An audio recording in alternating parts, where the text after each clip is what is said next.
comme histoire. Ces danses dites hip-hop ou les danses populaires viennent en contraste vraiment avec les danses académiques. Et donc on est encore sur un système presque colonialiste de la culture hip-hop. La proposition de loi 1149, c'est une refonte du diplôme d'État qui existe déjà, donc diplôme d'État de professeur de danse, réservé aux danses classiques, jazz et contemporain, qui oblige un professeur à passer par ce système pour pouvoir... Pour le jazz aussi. Pour le jazz aussi, il faut une licence. Ok. Enseigner la danse. Donc la particularité, c'est que dans cette proposition de 2023, on fait rentrer la discipline hip-hop dans ce système obligatoire. Ce diplôme a un coût. Tout ce qu'on peut dire, nous, sur ce qu'on sait... C'est une dinguerie. Bah en fait, je trouve ça un peu absurde dans le sens où... Alors, quel contrôle t'essayes d'opérer?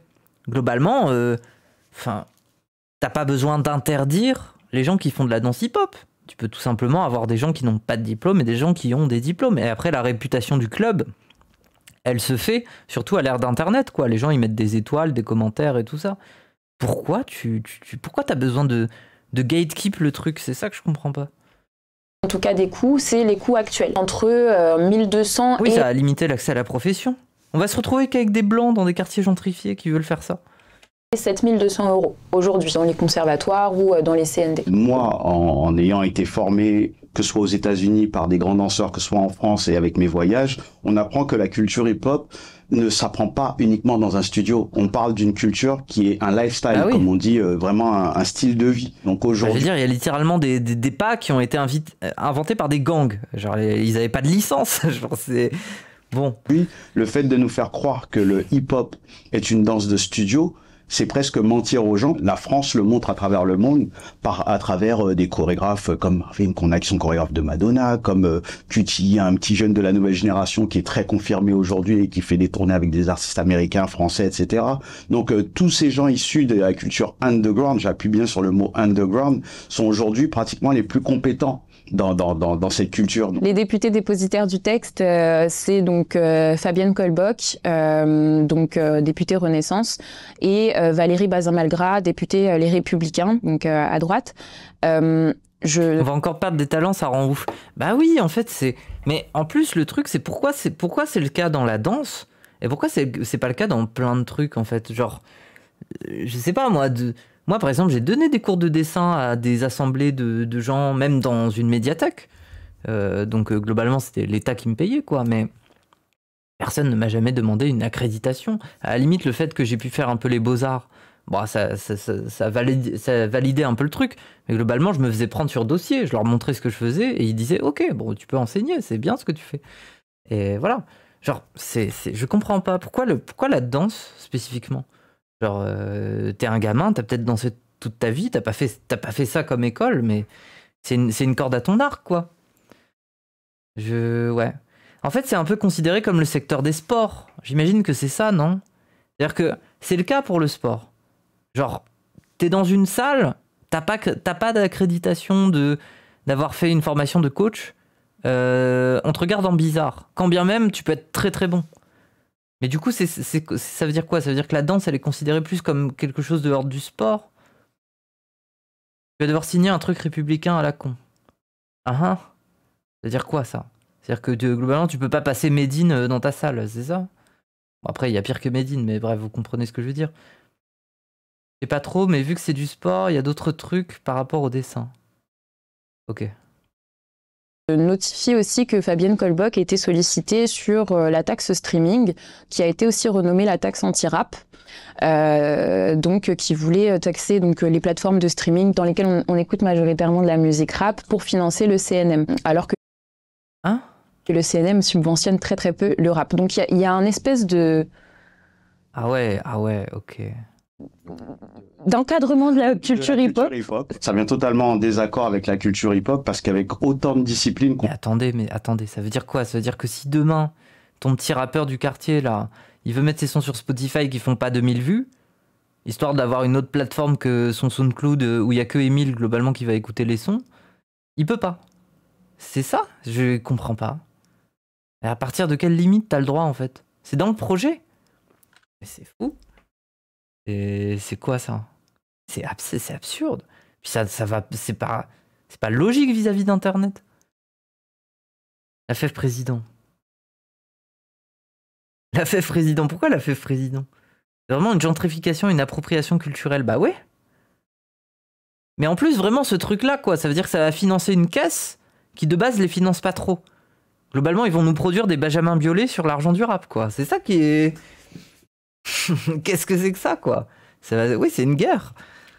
Contrairement à certaines danses, on a quand même le pop, le hip-hop, le break. C'est Deleuken qui a fait la proposition. Enfin, il y a énormément de disciplines à l'intérieur du hip-hop. Et aujourd'hui, pourquoi légitimer quelqu'un qui aura fait, par exemple, 3 ans d'études pour enseigner le hip-hop? Est-ce qu'il sera un professionnel du break, du pop, du lock? Il pourra enseigner toutes ces disciplines sans pour autant connaître chacune de ces disciplines parfaitement. Chose qui nous prend, pour ma part, entre 5 et 10 ans pour maîtriser une seule de ces danses, voire plusieurs. Je trouve que c'est très culotté, entre guillemets, de vouloir affirmer et de poser un diplôme sur des gens qui se jugent libres par leur pratique. Bah oui. Et en plus, ces danses dites hip-hop ou les danses populaires viennent en contraste vraiment avec les danses académiques parce qu'elles sont accessibles à tout le monde, elles sont inclusives. Là où les danses académiques sont très souvent forcément élitistes, accessibles à une certaine élite qui a une capacité à... Mais c'est hyper intéressant hein, parce que globalement, des fois on peut pas voir le problème de voir des bourgeois se branler sur du hip-hop ou sur des trucs un peu voilà alternatifs. Ils vont au théâtre et d'un coup ils s'installent et il y a Jean-Michel, le producteur, voilà, qui a fait une mise en scène un peu hip-hop. On va voir des cornus noirs danser comme ça, mais c'est ce que ça finit par donner. C'est concret là, enfin waouh, ça fait peur. Ça fait peur quoi. Se financer, chose que les classes populaires n'ont pas forcément l'opportunité d'avoir. On rentre dans le fait de dire cette culture dorénavant va fonctionner d'une certaine façon avec certains codes qui ne nous appartiennent pas et en plus les gens de cette culture n'ont pas directement été conviés à participer au développement de ce texte de loi. Oui. Et on revient sur le mot appropriation culturelle, appropriation d'une culture qu'on a traitée comme sous-culture et ça va pour nous tuer la culture directe. Oui, parce que je rappelle, hein, on appelle encore ça pop urbaine, mais là voilà quoi. Globalement le hip-hop ça reste de la pop urbaine.